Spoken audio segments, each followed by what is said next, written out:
I see your knife technique varies greatly from mine. I'm gonna copy that. Yep. Look at this. Use the width of the blade. Okay. Learning. And just slice. It's called learning. It's all learning.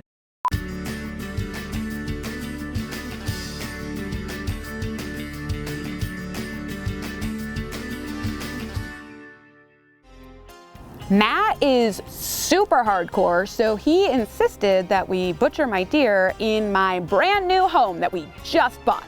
I mean, we didn't even have curtains or furniture yet, so I'm not really sure what the new neighbors thought of us. But Matt was nice enough to bring over his whole family and a meat grinder and put them to work. My crowning achievement was just in the moment when she said there's a deer right there, and I recognized there's one, that I reached to turn the camera on. Even before I went to move the rifle. That's everybody's first question is, did you have the camera on? And I said, Matt did, because he's smart. When I bought my first home, I never thought the first thing I would do in it would be to butcher a deer in the kitchen. And yet, here we are. Before you get out your meat, it's important to clean and sanitize your working area. So if you have anybody that works in a hospital, tell them you're interested in this. Apparently, like, surgical kits come in these big bags, and everything from the tablecloth to the hoodies and the body things, as well as surgical tools. And oftentimes doctors just need one thing out of it, but as soon as they break that outer seal, they have to throw away the rest of it. Well, I'm just glad you didn't bring a used one. After we got everything taped down, we got out our supplies. This will be burger scraps, and scraps can just collect there. Okay. Cutting boards, bowls, super sharp knives. An apron was not on my list of things to bring. Because I want to feel smug and superior. And I really do right now. The next step is figuring out what pieces you want to butcher your meat into. We're going to turn the backstrap into steaks. That's not a question.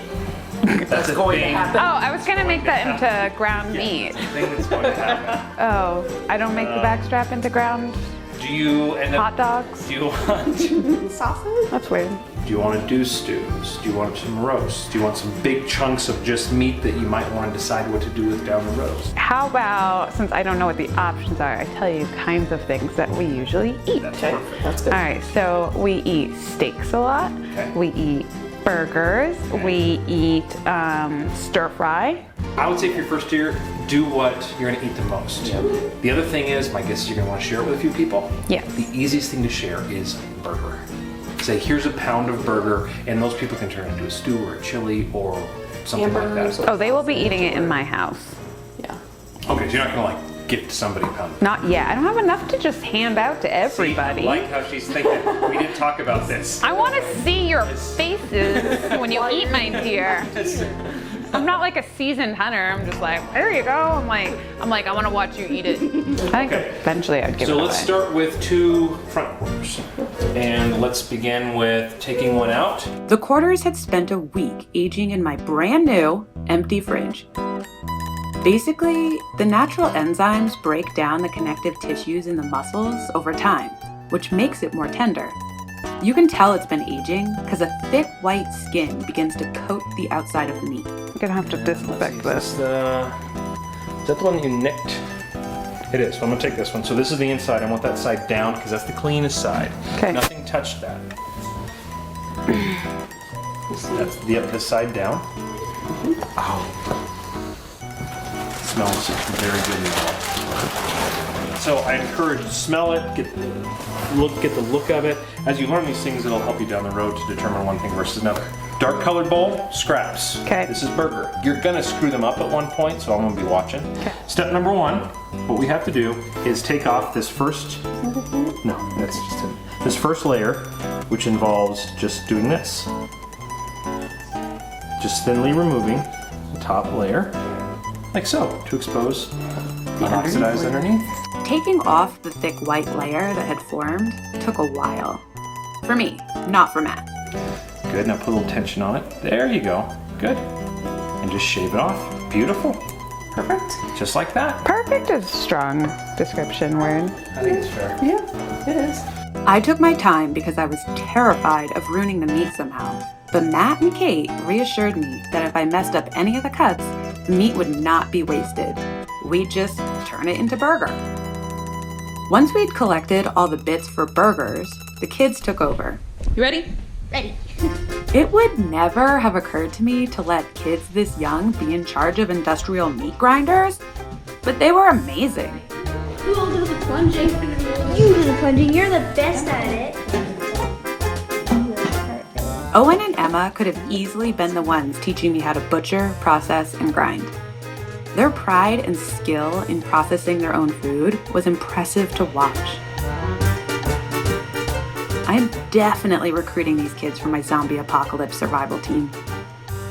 Emma and Owen are young, so they're constantly supervised while using a meat grinder, even though they are more capable and more aware of safety than any adult I've ever met. When it comes to packaging and storage, this family functions more like a team. Everyone has their role, and they're also having fun. Someday, I hope my family rolls like this.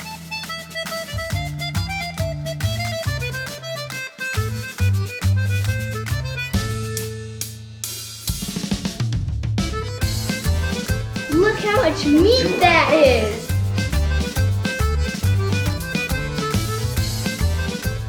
It's important to keep air out of your packages. Kate is an expert at preventing freezer burn. Her secret is to cling wrap the meat twice before ziplocking. A vacuum sealer would work great too. Just make sure to keep that air out. And here is my final product. Dozens of meals. Organic, free-range, grass-fed meat I knew was sustainably sourced and humanely harvested.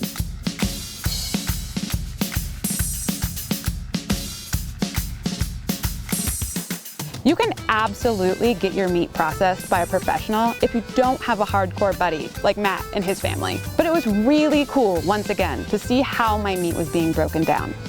If that's the road you want to take, go ahead and do a quick Google search for meat processors in your area.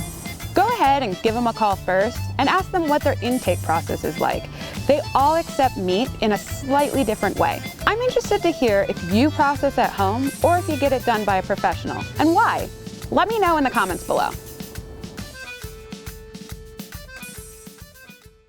Hey everyone, thanks for following along on my big game hunting journey. Hunting license dollars are a super important source of funding for the wildlife conservation work that Colorado Parks and Wildlife does for all species in Colorado, not just the game species you can hunt. So we want to make it as easy as possible for you to buy a hunting license. If you've ever thought about going hunting or just considered the possibility, be sure to hit up our website or give us a call for more information. We'll link all the information in the YouTube description. If you like this video series and you want to see more videos that we make at Colorado Parks and Wildlife, be sure to subscribe on the YouTube link below. Thanks for watching.